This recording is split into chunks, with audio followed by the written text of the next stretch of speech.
Action. Foundational results coming back to you. You know what I'm saying? What's good? Yes, sir. Your boy Reg, man. Hey, it's all good, man. I'm gonna keep it 100 at all times. Make sure you comment, like, subscribe. Talk about some topics you want to hear. We're gonna feed you. We're gonna feed you. We're gonna feed that soul. We for the energy. We're gonna give you everything that you need to move on through your day.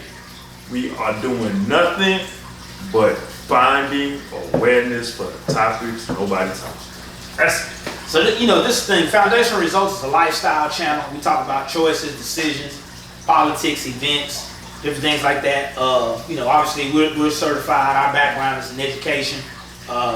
We started in other fields, not just education, but we like to come in, we like to talk about things that we feel that would most people would like to talk about, create a discussion. We don't have a problem with negative commentary. We know people on YouTube like to go in there and create mess. As far as in, trying to have a negative comment to try to spark something.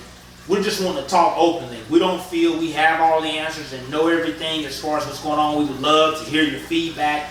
We're going to have special guests. We want to talk to the everyday common person, whether it be a welder, whether it be a tax attorney, whether it be a fireman, etc. We think celebrities, they get a lot of publicity, which is rightfully so, but we think that the everyday common person really runs a lot of things that happen in everyday life, and we want to bring some attention to that. So no further ado, we came in, we spoke a little bit about the situation that took place in Collin County, out in McKinney, Texas, where a young man ended up actually losing his life behind being arrested over a joint. He did have a mental health condition. It was public. For some reason, the officers didn't pull it up. Things happen like that, man, to where, and it's unfortunate that you don't look into people's profile to see what's going on before you make that arrest to see. You just make a knee-jerk reaction. He's doing this, so let me do this. Oh, he's doing this, so let me do this. That man might need help. He might need help, and so he did need help. Mental wellness is big. And so his family is huge on that. And what we want to talk about with that was that we know that a lot of situations that are of high misconduct, we talk about misconduct, mistreatment, to where there was no reason to actually mistreat that person, and the person ended up losing his life, and now as a return there's a civil suit. So we know that there are malignments where people are mistreated unfairly, and then some people who are actually guilty of what they're doing, and then they receive treatment, but they consider themselves being treated unfairly. So we know there's a fine line in mistreatment, but when you lose your life behind something without having a chance to defend for it, and to look at your records and everything, you lose your life, then that's what we call misconduct and mistreatment. That's where a lot of black people in communities are wanting a lot of officers to lose their job, never be able to work in law enforcement again. And it doesn't matter what race. We know rogue cops can be white, black, Hispanic, Asian, whatever it may be. Dirty cop, bad cop, rogue cop. We understand. I mean, we're two black men. We understand that. It's a real show, and so the unique things we want to talk about is things like that. So you're saying the man lost his life? Yeah. And he lost his life in custody for a non-violent crime. Yeah, non-violent crime. So his penalty was death. It's death. And how did he die? He died. It was a spit bag, I think, ended up being over his head. Ended up suffocating in the jail cell because he didn't have any air. I don't know if they were regularly checking on him or whatever, but it was mishandled. Definitely. And several officers, including the captain, are on leave while Texas Rangers and different people that are not affiliated with the department, so they say, are looking into it and checking it out. And for the state of Texas, for growing up here, loving it, making a living here, things of that nature, I hope that we can figure it out. Because at the end of the day, we know that there's a lot of good white people. We know that there's a lot of good Asian people, a lot of good Hispanic people. This channel is not to come in and target one race over the next, to make it seem as if nobody, or as that all races are not responsible for a lot of different things. But we do want to talk about the things that are going on, how we can have a discussion, and then move the needle in going forward from the common everyday man not being a celebrity. So we want to talk about that. Foundational results. I think that segues into, I want to talk about what took place at the Capitol a few days ago. Because you remember what happened in January after the election or whatever. Oh yeah.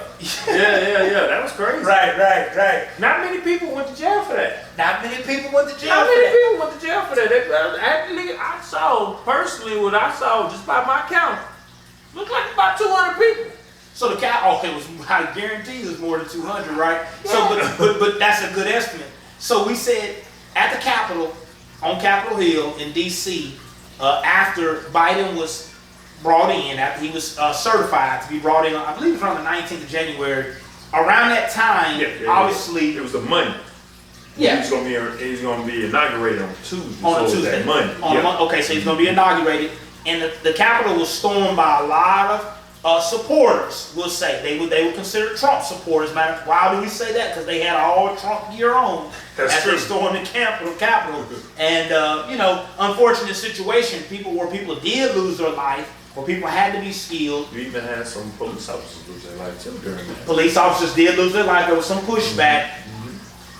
2 months later, and I'll call it what it is, because mostly there were white people out there that stormed the Capitol behind the Trump situation. There happened to be a young black male, which, if you look at all this situation, I think the situation happened out in Boulder, Colorado, where it was a guy, he was from the Middle Eastern guy, whatever, and shot in the store. He walked into the store and just shot people. And then there happened to be a black gentleman that ended up going to the barricade or whatever out there at the Capitol. So we do know that all incidents are not done by one race. And we're not going to get into a discussion on what race does it more than the other, right? I think that we find ourselves sometimes getting caught into that, and that becomes the narrative. And then we never get to the solution. So with that situation took place at the Capitol, the guy who was guilty, and I'll explain it. He was in a car, he approached the Capitol. He rammed his car into a barricade, and as he was getting out the car, after he hit the barricade, he had a knife in his hand, went to attack an officer. I believe he injured the officer, and while he was injuring the officer, he was also shot.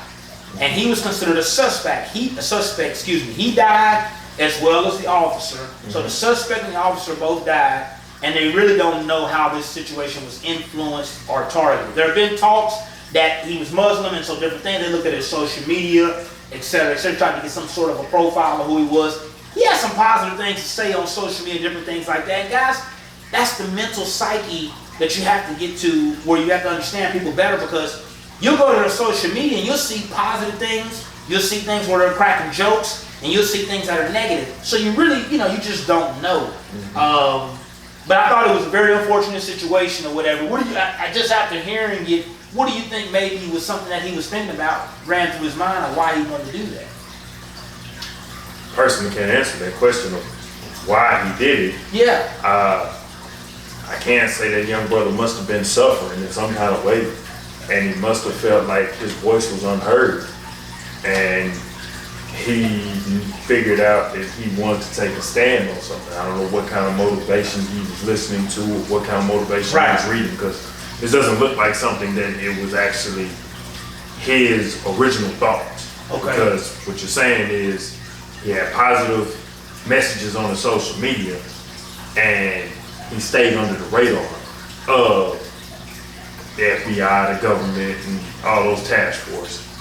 So, with that being said, he must have read something that just actually drove him over the edge to where he felt like he needed to do something. He might even consider himself something like a martyr to start the conversation again.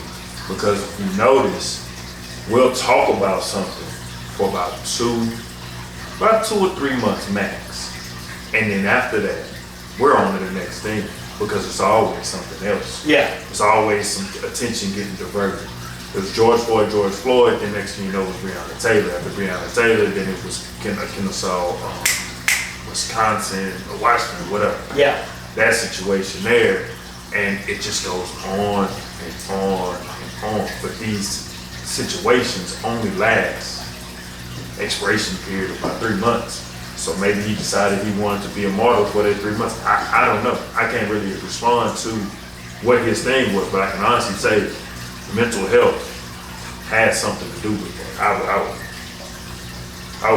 would. So the mental health, we need to do check-ins. We need to do more check-ins with just our everyday people to kind of get in and see, because something random like that taking place has to be something bigger than what the surface is showing. It was definitely something underneath the surface. Somebody in this inner circle knew how he was thinking, and somebody could actually reach out to him. Okay. Because if you're going to do something like that, and you got a brother, cousin, or somebody that you're close to, you're going to talk to them. You're not just going to all of a sudden wake up and say, hey, I'm gonna go drive my car into the Capitol building, and the first person, police officer I see, I'm gonna stab him in the face.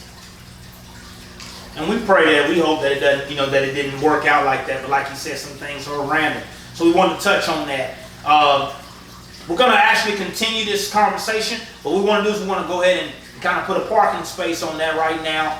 And we'll see, guys, give me some comments and some feedback of what you think about the situation that took place at the Capitol, and how consistent these incidents are taking place in the Capitol, especially within the last 3 months. We're having a lot of issues that are taking place. Why do you think this rage is coming into fruition in the standings of where we are now, especially after the presidency has switched over? Civil unrest. It's a lot of civil unrest lately.